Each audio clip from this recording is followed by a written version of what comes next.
Dans une récente interview accordée à d'autres collègues, j'ai déclaré que Bolsonaro avait été lâche de ne pas avoir assumé sa défaite lors des élections de 2022. De ne pas avoir demandé aux gens. Les manifestants quittent les rues, n'est-ce pas?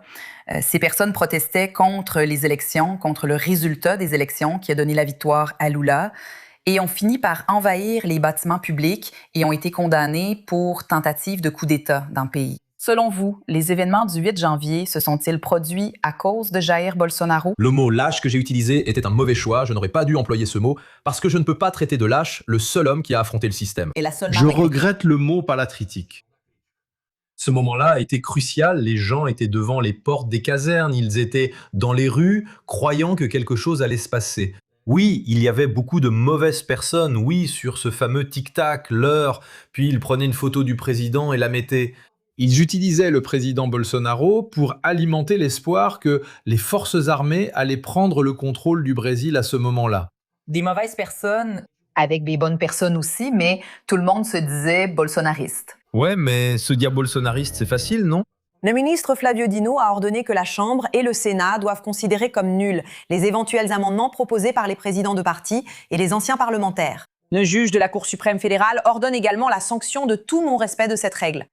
La décision intervient alors que la police fédérale enquête sur le président du PL, Valdemar Costa Neto, qui dans une interview à Globo News a défendu l'ingérence des dirigeants de parti dans l'allocation des ressources. En direct de Brasilia, nous allons maintenant parler avec Marcio Falcão qui a plus de détails pour nous. Marcio, encore une fois, bonjour à toi.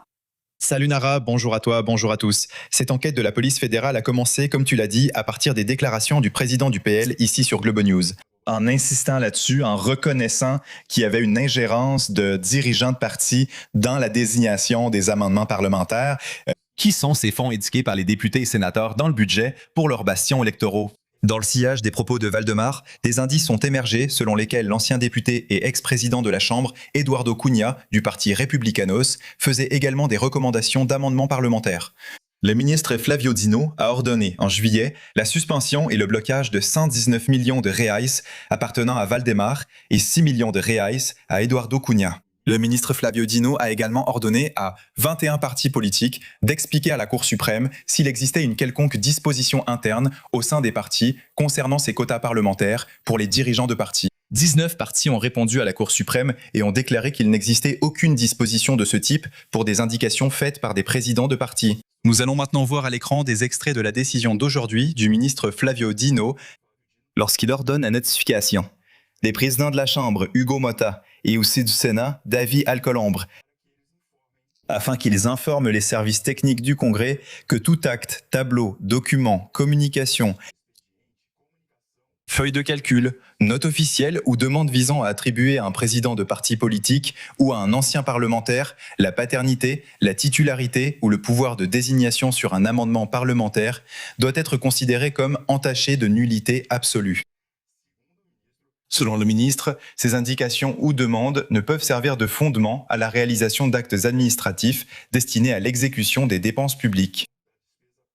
Par conséquent, le ministre précise que ces actes ne peuvent pas servir au déblocage de fonds. Dino a également déclaré que tout manquement éventuel doit donner lieu à une enquête sur la responsabilité disciplinaire, donc au sein même de la Chambre, comme au Conseil d'éthique, sans préjudice des sphères pénales et civiles. Dino a également transmis ces informations fournies par les 19 partis à la police fédérale qui devrait renforcer les enquêtes en cours contre Valdemar et également contre Eduardo Cunha. Le ministre Flavio Dino a également accordé 5 jours à Podemos et Solidariedad pour qu'ils se prononcent sur l'existence ou non de ces quotas pour les dirigeants de partis. Ils n'ont pas donné suite à la demande précédente formulée par le ministre Flavio Dino. Et dans cette décision, le ministre souligne que si ce nouveau délai de 5 jours n'est pas respecté, ils pourront être sanctionnés d'une amende de 100 000 reais par jour.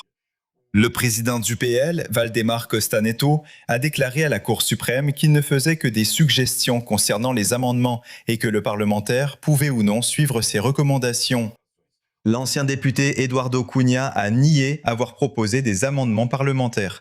Le président Lula a affirmé que personne n'est au-dessus de la loi et que son fils aîné, Fabio Luis Lula da Silva, connu sous le nom de Lulinha, doit se défendre. Il a accordé une interview ce dimanche à Record, je cite « Nous sommes tous obligés d'agir correctement. Si quelqu'un agit de manière incorrecte, de façon erronée, cette personne doit faire l'objet d'une enquête. » Cela vaut pour mon fils, cela vaut pour n'importe qui. Personne n'est au-dessus de la loi s'il commet une erreur, fin de citation, a déclaré le président, qui a également souligné l'indépendance de la police fédérale pour enquêter sur Louligna. Le fils du président a été désigné comme bénéficiaire indirect de l'action d'une lobbyiste, Roberta Luxinger.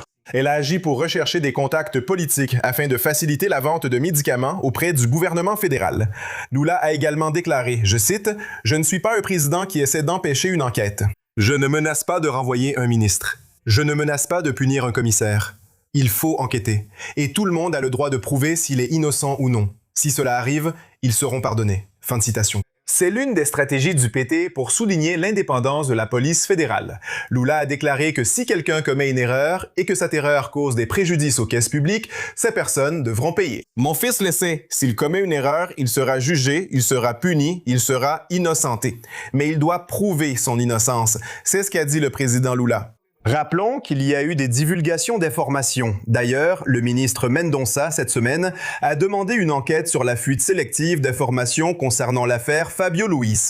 Le fils du président Lula nie toute implication dans un quelconque crime. Ramirez. Il est clair que ces accusations portées contre le fils de Lula ont un potentiel destructeur pour sa campagne, n'est-ce pas? Mais contrairement aux autres fois où l'on a tenté d'impliquer le nom de Lula ou celui d'un membre de sa famille dans un scandale, oui, Lula a aujourd'hui l'avantage d'occuper une position où une partie de l'opinion publique est anesthésiée, n'est-ce pas? Après tout, Louligna, ce fils de Lula, a déjà été accusé d'être l'un des propriétaires de GBS, mais il a été découvert que ce n'était pas le cas. On parlait aussi de sa participation dans l'affaire Lava Jato.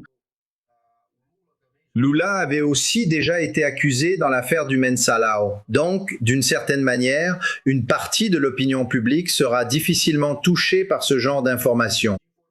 N'est-ce pas? Puisque c'est pas la première fois que le PT est impliqué dans ce genre de situation ou d'accusation. Alors, cela crée, n'est-ce pas, chez une partie de l'électorat, cette idée que c'est encore une façon de nuire au président Lula dans une nouvelle candidature. C'est différent de ce qui se passe avec Flavio Bolsonaro, n'est-ce pas? Parce que, en effet, des enregistrements audio sont apparus. Il existe des preuves plus concrètes, n'est-ce pas, de conversations directes avec Bolsonaro. Donc, cela crée un plus grand malaise, n'est-ce pas? Mais bien sûr, ce que nous vivons en période électorale, ce sont des attaques réciproques, des accusations de corruption. D'ailleurs, l'élément déterminant pour le rejet des candidats est justement leur implication, directe ou indirecte, n'est-ce pas, dans des affaires de corruption, de blanchiment d'argent et ainsi de suite, n'est-ce pas? Donc, qu'on le veuille ou non, il y a des personnes au sein de la police fédérale qui ont divulgué ces informations. Cela doit faire l'objet d'une enquête, comme cela s'est également produit dans le cas de Flavio Bolsonaro lui-même, n'est-ce pas? D'une certaine manière, certaines enquêtes confidentielles font l'objet de fuites. Et cela n'a pas d'autre objectif que de nuire aux candidatures, peu importe de qui il s'agit. Dans le cas de Lula, ce n'est pas différent. Professeur Paulo Ramirez, merci de nous avoir accordé cet entretien ce dimanche. Je vous adresse mes salutations. Bonne fin de dimanche. Merci.